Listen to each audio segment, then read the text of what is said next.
Whether we're talking about work or work-life balance, there are some general principles that underscore high performance in any situation. We need to be able to do our best thinking, we need to avoid old unproductive habits, we need to be able to build new behaviours, and we need to be able to control our emotions and behaviours so that we can think and act most effectively. Now, high performance is not just an abstract concept. It's underpinned by science and research, and I'm going to show you a little bit about how and why it works.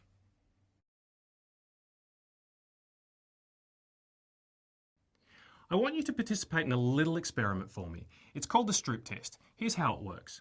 You're going to see a few words flash up on the screen, and when they pop up, I want you to say the colour of the word. Not what the word says, but the colour of the word. So if you saw this word on the screen, you would say black and not Stroop. Okay, so here we go. Say these either out loud or in your head.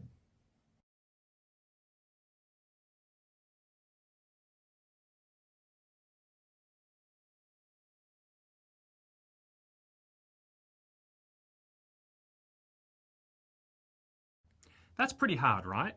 Why? It's hard because we have to take a habitual behaviour and override that with a new novel behaviour. We are hardwired to see a word and read it, so it's very hard to change. Now you just use the part of your brain that makes you absolutely most successful in today's workplace. It's called the prefrontal cortex, but I'm going to call it the thinking brain, and it's responsible for everything that helps you perform at your best today. Decision making, problem solving, prioritising, and controlling emotions. And as you just saw, it's also responsible for changing behaviour. But you also just saw a huge problem with this part of the brain. It takes up a lot of energy. It's hard to switch on and use for any huge amount of time. If you've ever had to spend a day in a strategic planning session, or you've spent a few hours controlling your emotions, you probably know that this is hard work. You see, the brain makes up about 2% of our total body weight, but can use over 20% of our total energy. And this thinking brain uses the vast majority of that. Now, there are two other brain regions that I need you to be aware of as we go through this program.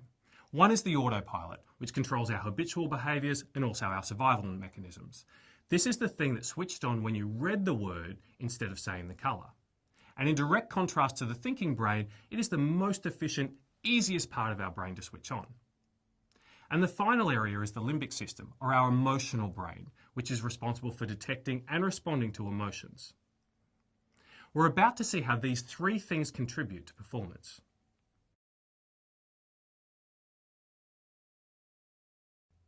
So let's start with something that most people already know.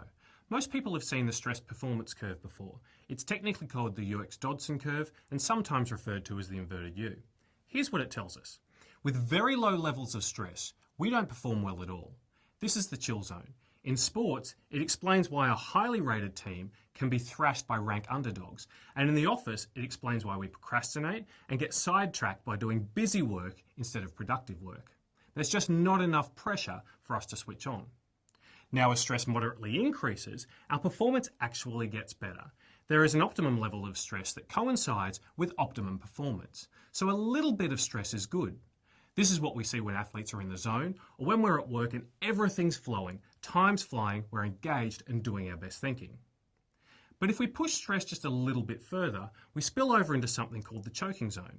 In both sports and business, this is when we see people under too much pressure and they are unable to perform at their best. Even the easiest tasks become really difficult. Take another look at the list that you made at the start of this session, your definitions of high performance. For all of these, you probably need to be in the performance zone, paying attention and doing your best work. Can you remember any times when you were engaged in these actions, but you were in the chill zone? Maybe you weren't paying as much attention as you should have been. Maybe you were procrastinating or even just going through the motions instead of giving your best. Or can you remember any time when you did these things and you were in the choking zone? Maybe you were distracted by something else that was worrying you and found it hard to focus. Pause the video and go ahead and write down some specific situations right now.